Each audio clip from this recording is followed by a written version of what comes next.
ಶಿಡ್ಲಘಟ್ಟ ತಾಲೂಕಿನ ಗೌಡನಹಳ್ಳಿ ಸರ್ಕಾರಿ ಹಿರಿಯ ಪ್ರಾಥಮಿಕ ಶಾಲೆಯ ಎಸ್ಡಿಎಂಸಿ ಸಮಿತಿ ಮತ್ತು ಹಳೆ ವಿದ್ಯಾರ್ಥಿಗಳ ಸಂಘ ಹಾಗೂ ಶಾಲಾ ಶಿಕ್ಷಕರಿಂದ ಶಾಲಾ ವಾರ್ಷಿಕೋತ್ಸವ ಕಾರ್ಯಕ್ರಮವನ್ನು ಶಾಲೆಯ ಎಸ್ಡಿಎಂಸಿ ಅಧ್ಯಕ್ಷ ವೆಂಕಟ ಶಿವಣ್ಣ ರವರು ಉದ್ಘಾಟಿಸಿದರು. ಈ ಸಂದರ್ಭದಲ್ಲಿ ವಿದ್ಯಾರ್ಥಿಗಳ ಪ್ರತಿಭೆಯನ್ನು ಗುರುತಿಸಿ ಶಾಲೆ ಶಿಕ್ಷಕ ಮಂಜುನಾಥ್ ರವರು ಬಹುಮಾನ ನೀಡಿದರು. ಶಾಲೆಯ ಹಳೆ ವಿದ್ಯಾರ್ಥಿಗಳ ಸಂಘದ ಪದಾಧಿಕಾರಿಗಳಿಂದ ಊಟದ ವ್ಯವಸ್ಥೆ ಮಾಡಲಾಗಿತ್ತು. ಈ ವೇಳೆ ಶಾಲಾ ಮಕ್ಕಳಿಂದ ಸಾಂಸ್ಕೃತಿಕ ಕಾರ್ಯಕ್ರಮಗಳನ್ನು ಹಮ್ಮಿಕೊಳ್ಳಲಾಗಿತ್ತು. ಈ ಶಾಲೆಯಲ್ಲಿ ಸುಮಾರು 200+ ಮಕ್ಕಳು ಶಿಕ್ಷಣವನ್ನ ಪಡಿತಾ ಇದ್ದಾರೆ. ಅದರ ಜೊತೆಯಲ್ಲಿ ಹಲವಾರು ಕಾರ್ಯಕ್ರಮಗಳಲ್ಲಿ ಈ ಶಾಲೆ ಉತ್ತಮವಾಗಿ ನಿರ್ವಹಿಸಿ ಒಂದು ಪ್ರಸಿದ್ಧಿಯನ್ನ ಪಡೆದಿದೆ. ಹಲವಾರು ಕಾರ್ಯಕ್ರಮಗಳು, ಒಂದೇ ಕಾರ್ಯಕ್ರಮ ಮಾಡೋದಿಲ್ಲ ನಾವು. ಅವುಗಳಲ್ಲಿ ಪ್ರತಿಭಾ ಕಾರಂಜಿ, ಕಲಿಕಾ ಹಬ್ಬ, ಶಾಲಾ ವಾರ್ಷಿಕೋತ್ಸವ ಹಾಗೂ ರಾಷ್ಟ್ರೀಯ ಹಬ್ಬಗಳು ಮುಂತಾದ 10 ಹಲವು ಕಾರ್ಯಕ್ರಮಗಳನ್ನ ನಾವು ಹಮ್ಮಿಕೊಂಡು ಬರುತ್ತಾ ಈ ದಿನ ಈ ಶಾಲಾ ವಾರ್ಷಿಕೋತ್ಸವ ಈ ಒಂದು ಸುಂದರವಾಗಿ ಹಮ್ಮಿಕೊಂಡಿದ್ದೀರಿ. ಇಲ್ಲಿನ ಒಂದು ವ್ಯವಸ್ಥೆ ಅಚ್ಚುಕಟ್ಟಾಗಿರ್ತಕ್ಕಂಥ ಒಂದು ಸುವ್ಯವಸ್ಥಿತವಾಗಿ ಕಾರ್ಯಕ್ರಮವನ್ನ ಜೋಡಣೆ ಮಾಡಿರ್ತಕ್ಕಂತಹ ವ್ಯವಸ್ಥಾಪಕರು ಮತ್ತು ಶಿಕ್ಷಕರು, ಸಿಬ್ಬಂದಿ ವರ್ಗಕ್ಕೆ ನಾನು ಅಭಿನಂದನೆಗಳನ್ನ ಸಲ್ಲಿಸ್ತೀನಿ. ಜೊತೆಯಲ್ಲಿ ನಮ್ಮ ಬಶೆಟ್ಟಹಳ್ಳಿ ಕ್ಲಸ್ಟರ್ನಲ್ಲಿ ಬಶೆಟ್ಟಹಳ್ಳಿ KPS ಆ ಶಾಲೆ ಬಿಟ್ರೆ ಅತಿ ಹೆಚ್ಚು ವಿದ್ಯಾರ್ಥಿಗಳನ್ನ ದಾಖಲು ಮಾಡಿಕೊಂಡು ಶಿಕ್ಷಣವನ್ನ ನೀಡತಕ್ಕಂತಹ ಒಂದು ಶಾಲೆ ಅಂದ್ರೆ ಅದು ನಮ್ಮ ಸರ್ಕಾರಿ ಹಿರಿಯ ಪ್ರಾಥಮಿಕ ಶಾಲೆ ಗೌಡನಹಳ್ಳಿ.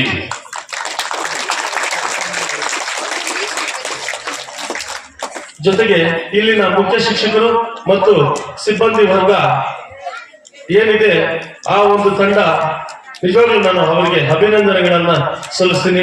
ಯಾಕೆಂದ್ರೆ ಇಡೀ ನಮ್ಮ ಬಶೆಟ್ಟಹಳ್ಳಿ ಕ್ಲಸ್ಟರ್ ಅಲ್ಲಿ ಬಸ್ ವ್ಯವಸ್ಥೆ ಇರ್ತಕ್ಕಂತಹ ಸರ್ಕಾರಿ ಶಾಲೆ ಅಂದ್ರೆ ಅದು ನಮ್ಮ ಗೌಡನಹಳ್ಳಿ ಶಾಲೆ.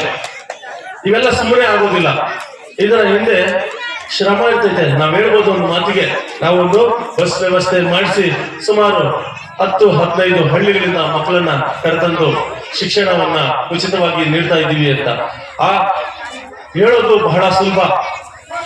ಆ ಒಂದು ವಿಷಯಕ್ಕೆ ಸಂಬಂಧಿಸಿದಂತೆ ಆ ಕಾರ್ಯದಲ್ಲಿ ಕೈ ಜೋಡಿಸಿ ಶಿಕ್ಷಕರಿರಬಹುದು, SDMC ತಂಡ ಇರಬಹುದು, ಗ್ರಾಮಸ್ಥರ ಸಹಕಾರ ಇರಬಹುದು, ವರ್ಷಗಳ ಪೂರ್ತಿ ಈ ಒಂದು ಕೆಲಸವನ್ನ ಅಚ್ಚುಕಟ್ಟಾಗಿ ಯಾವುದೇ ಲೋಪ ದೋಷಗಳಿಲ್ಲದೆ ನಿರ್ವಹಿಸ್ತಾ ಇದ್ದಾರಲ್ವಾ.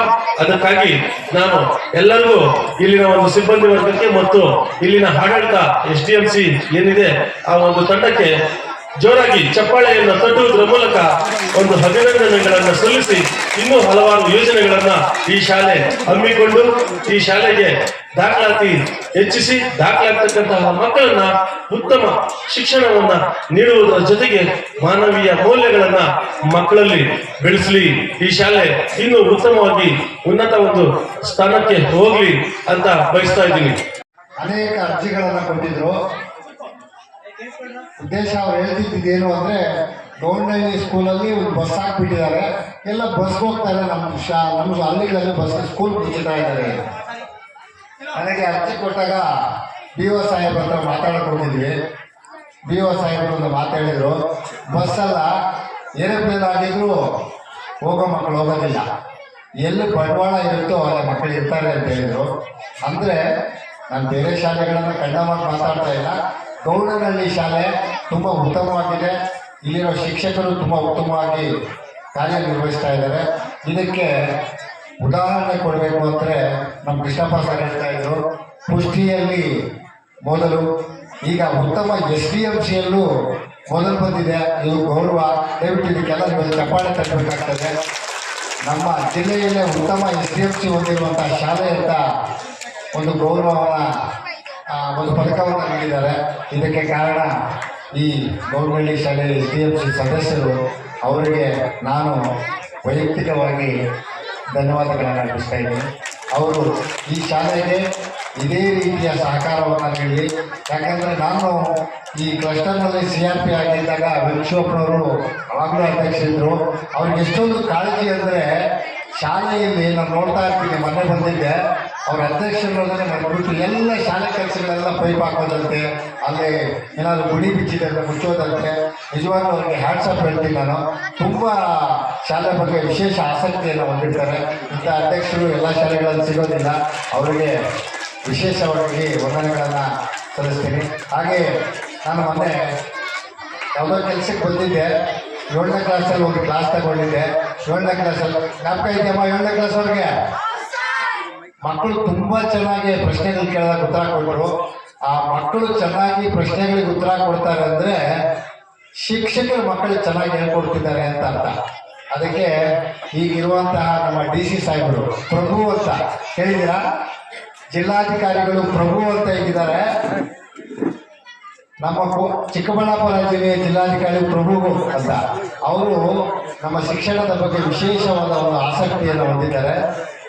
ಅವ್ರು ಹೇಳ್ತಾ ಇದ್ರು, ಮೊನ್ನೆ ನಮಗೆಲ್ಲ ಸಭೆ ಕರೆದಾಗ ಒಂದು ಸಭೆಯಲ್ಲಿ ಹೇಳಿದರು, ನಾವು ಸಾಮಾನ್ಯವಾಗಿ ಶಾಲೆಗಳಲ್ಲಿ ಹೋದಾಗ ಫೋಟೋಗಳು ಇಟ್ಕೊಂಡಿರ್ತೀರಾ, ನೋಡಿದ್ದೀರಾ? ನಮ್ಮ ಆಫೀಸ್ ರೂಮಲ್ಲಿ ಫೋಟೋಗಳಿರುತ್ತೆ, ನೋಡಿದ್ದೀರಾ? ಯಾವ್ಯಾವ ಫೋಟೋ ಇರುತ್ತೆ?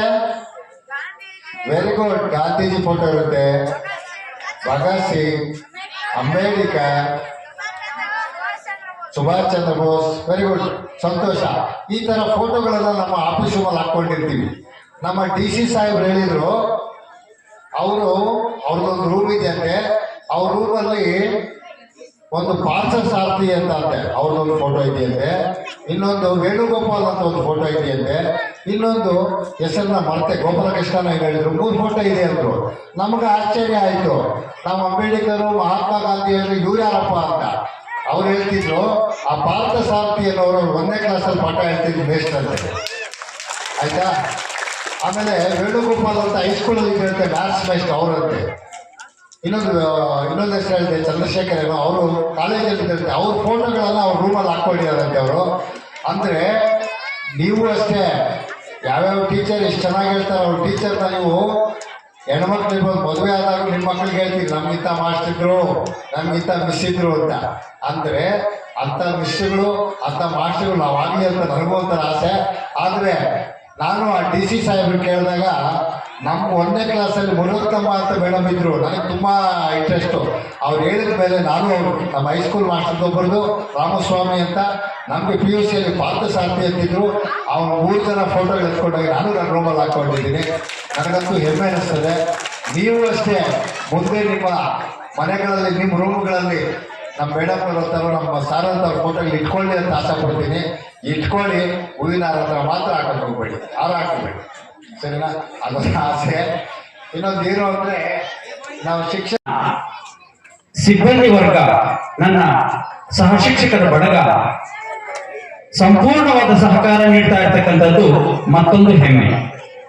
ಹಾಗಾಗಿ ಅವರೆಲ್ಲರಿಗೂ ಸಹ ನಾನು ಈ ಒಂದು ಸಂದರ್ಭದಲ್ಲಿ ವೇದಿಕೆಯ ಎಲ್ಲ ಗಣ್ಯರ ಸಮ್ಮುಖದಲ್ಲಿ ನನ್ನ ಶಿಕ್ಷಕ ವೃಂದಕ್ಕೆ ಅಭಿನಂದನೆಗಳನ್ನ ಸಲ್ಲಿಸ್ತಾ ಇದ್ದೀನಿ. ಯಶಸ್ವಿಯನ್ನ ಹೊಂದಬೇಕು, ಮಕ್ಕಳ ಶೈಕ್ಷಣಿಕ ಪ್ರಗತಿ ಇನ್ನಷ್ಟು ಉತ್ತಮ ಆಗಬೇಕು. ಆ ಒಂದು ಶಕ್ತಿಯನ್ನ ಭಗವಂತ ನಿಮಗೆ ಕೊಡ್ಲಿ ಅಂತೇಳಿ ಪ್ರಾರ್ಥಿಸ್ತಾ, ನಾನು ಹೆಚ್ಚಿಗೆ ಮಾತನಾಡೋದಕ್ಕೆ ಹೋದರೆ ಕಾರ್ಯಕ್ರಮಗಳಿಗೆ ತೊಂದರೆ ಆಗುತ್ತೆ. ಆ ಕಾರಣಕ್ಕಾಗಿ ಪ್ರಾಸ್ತಾವಿಕವಾಗಿ 1-2 ಮಾತುಗಳನ್ನು ಮಾತನಾಡಲು ಅವಕಾಶ ಕೊಟ್ಟಂತಹ ತಮಗೆಲ್ಲರಿಗೂ ವಂದಿಸಿ ನನ್ನ 2 ಮಾತು